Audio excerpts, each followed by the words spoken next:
When our visitors to the museum tour the grounds, they see all the buildings and all the artifacts that we have, but they're missing a lot of what we have at the museum because they don't see the paper records that we have or the amount of data that we've moved into the cloud and digitized.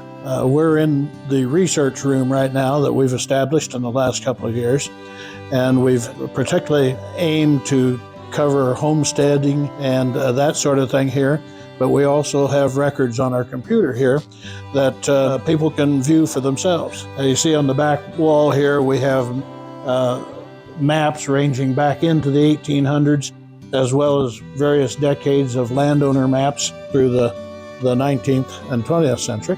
One of the things that we particularly like to emphasize is that we have a hand-drawn map, probably done for tax purposes by the assessors. We believe that they were created in the 1890s, and there's a drawing for every one of the sections in Decatur County. There's 25 townships. Each township has 36 sections. That's 900 sections. They've even drawn in the topographical information, the streams, the draws, and they've drawn in where the farmsteads were. And there's a record on the side of it that shows the type of buildings, whether it's sod house, frame house, that exists at those locations. We've never heard of any other museum or county historical society in the state that has anything like this. They may exist other places, but we sure don't know about them. And this is a wonderful asset.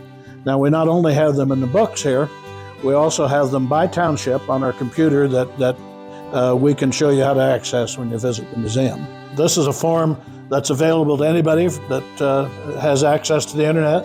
You can key in the state, the county, or even just the last name. If you wonder if your ancestors had a homestead in Kansas, you can just key in their last name and first name, and it'll search it out and find it. And that's a wonderful way to do homestead records, genealogy records, any historical research. We've also included on here our obituary file, and they're listed by alphabetical order, and we've scanned in all the obituary information that we have. We are also scanning into the obituary files along with people's obituary articles and pictures that we find in the Oberlin Herald, and we have a lot of other information besides obituaries in a lot of them. That's available for anybody to come in and research. This is Findlay Township, and we've gathered the records here together. Here are the section-by-section drawings that we talked about earlier, and we can pull up one section. Incidentally, our townships are organized on here just like they are in the county. We have pre-homesteading records that is actually copies out of the land office homestead books. They show where everybody filed. In many cases, the filing didn't go through and it was erased and somebody else homesteaded that land. In a lot of cases, a quarter section of land was homesteaded and they were relinquished or abandoned and left them open for other homesteaders. This is a valuable tool for us to show where people lived when they moved into Decatur County, even if they didn't get a homestead here. Many of the people just homesteaded for a while, gave up, move on, probably further west. We've created a new part of the museum, and we're calling it Lem's Lending Library, in honor of Lemuel Marsh, who was a classmate and good friend of our director here, Charlene Worm. And since he and his wife moved to Oberlin a few years ago, they've been big supporters of the museum. He's quite a historian. He was involved with the Smoky Hill Trail Association and various other historical things in the state of Kansas, and a big reader.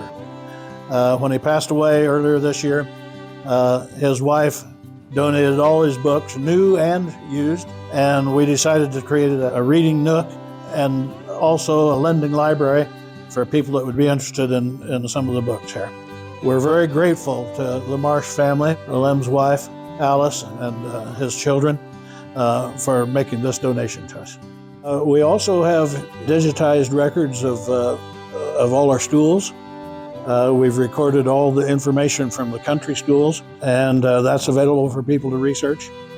In our alumni room, we have a computer set up that we have the senior picture of everybody that's ever graduated from Decatur County Community High School, back when it was Oberlin High School, and then Decatur County High School, and then Decatur Community High School. We also have school records from the other high schools in the county, such as Decatur, Jennings, Dresden, Leoville, and the pictures of most of those graduates. We also have military records and military obituaries in our other computer in the alumni in the military room. So we are proud of what we've done to digitize all these paper records. We had some help from the Dane Hansen Foundation, and we're able to buy some sophisticated digitizing equipment, and we used volunteers to scan and organize all this paper that we had on file.